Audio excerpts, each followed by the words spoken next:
Cbeebies Bedtime Story.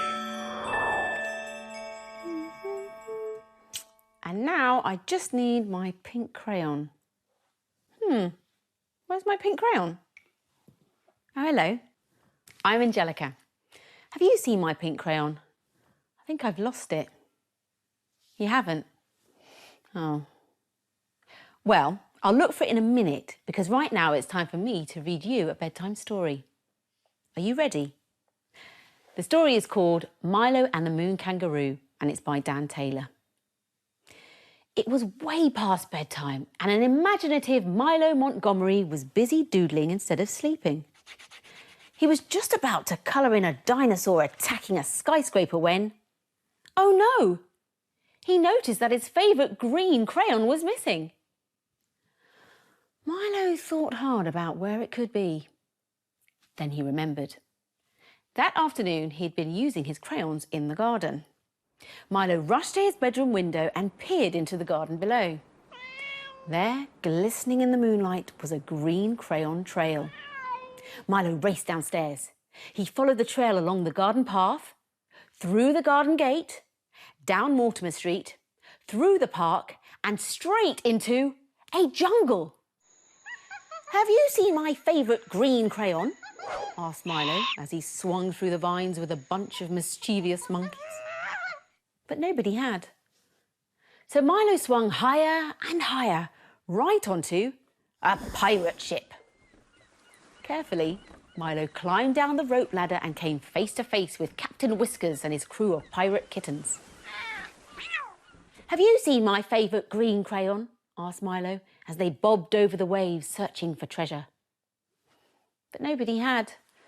So Milo climbed into a rowing boat and headed for shore. He tied up his boat. Then he followed the trail further and further and further until he was right in the middle of a desert. Milo looked around, but there wasn't a trace of crayon in sight. He was all alone, well and truly lost.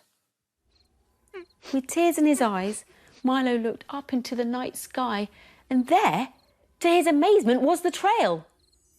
Each sparkly star was connected like a giant join-the-dots puzzle.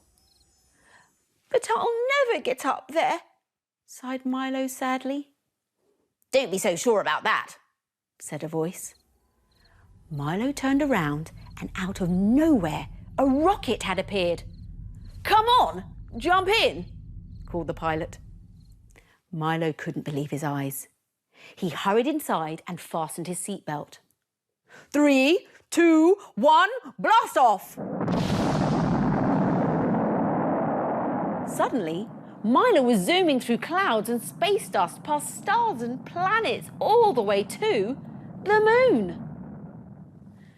Milo bounced over moon rocks and around craters until he reached a moon cave.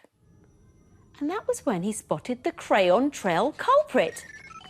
"What are you doing with my favourite green crayon? And who are you anyway?" "I'm a moon kangaroo," replied the creature. "And it's not your crayon, it's mine. I found it. Come on, I'll show you." The moon kangaroo took Milo to a huge crater filled with toys. "Every toy that gets lost on Earth ends up here," she explained. Milo had never seen so many toys before. "Can we play with them?" he asked. Milo and the moon kangaroo played for hours.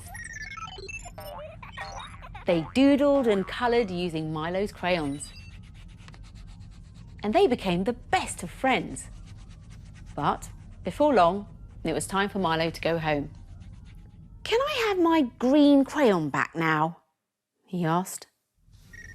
The moon kangaroo looked sad, and Milo felt mean because he knew how much she liked to doodle. Then he had an idea.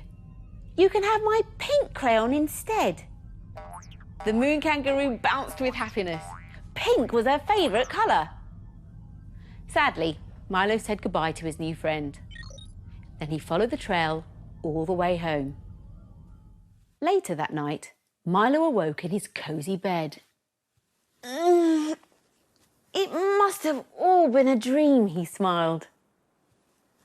But when he looked inside his crayon box, there was his green crayon and an empty space where the pink crayon should have been. Could it really have been one big nighttime adventure? Thank you, Milo. That story was called Milo and the Moon Kangaroo. Maybe that's where my missing crayon has gone. The Moon Kangaroo must have it. Well, as long as she's using it, I suppose that's all right. Now, I hope you put all of your toys safely away because it's your bedtime now. So off you go to get tucked up. I'll see you soon for another bedtime story. Sleep tight.